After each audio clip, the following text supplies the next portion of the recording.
দেশ তো ধ্বংস হয়ে গেছে, কোনো লেখা নাই, পড়া নাই, সারা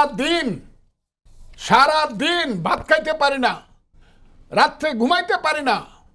এই যে দেশে যা হইতেছে, ছবি নামায় ফেলতেছে বিদেশে, শাহাবুদ্দিন কি থাকবো না যাইবো, এই যে এখানে জরুরি আইন হয়ে যেতেছে, এই ধরনের একটা দেশ কি পৃথিবীতে কোথাও আছে?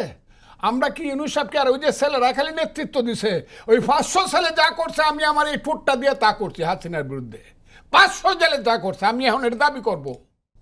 আমি আমার বক্তব্য দিয়ে শেখ হাসিনার সমস্ত এই যে ফ্রান্স বিপ্লবে যারা বিপ্লব করছে তো করছে, এরা তো হিরো, কিন্তু রুশো ভল্টিয়াররা কি ফালাই দিবেন?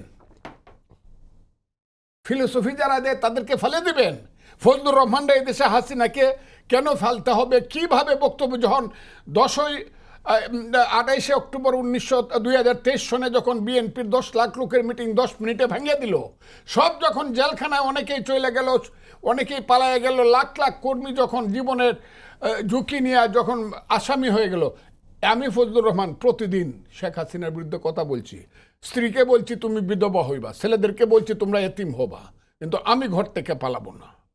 কিন্তু সেই সময় যে আমার মনে যে শক্তি সাহস ছিল যে অন্তত যদিও স্ত্রীকে আমি বলছি তুমি বিধবা হইবা, এইটা আমার মনে হয়েছিল যে শেখ হাসিনা সরকার অন্তত আমার মতো লোককে, একজন সিনিয়র উকিলকে সে হত্যা করবে না। কিন্তু এখন আমার প্রতি মুহূর্তে মনে হয় সরকারের পক্ষ থেকে এবং এই ছেলেদের পক্ষ থেকে এবং জামাত এবং শিবিরের পক্ষ থেকে এবং ওই যে ইউটিউবার বৈশা থাকে ফ্রান্সে, তার পাশে বসে একজন বলছে ফজলুর রহমানকে হত্যা করা এখন ফরজ হয়ে গেছে, আর ছেলেরা বলছে তার উপরে মব জাস্টিস চলবে। মব জাস্টিস মানে আমার মৃত্যু। তো এইটা কিন্তু তখন ছিল না শেখ হাসিনার আমলে, কিন্তু আমি মনে করছি না আমাকে আমি মনে করছি আমাকে জেলখানায় নিয়ে যাবে, কোনদিন বেল দিবে না, ঠিক আছে, কিন্তু এরা কিন্তু আমাকে মেরে ফেলতে চাচ্ছে।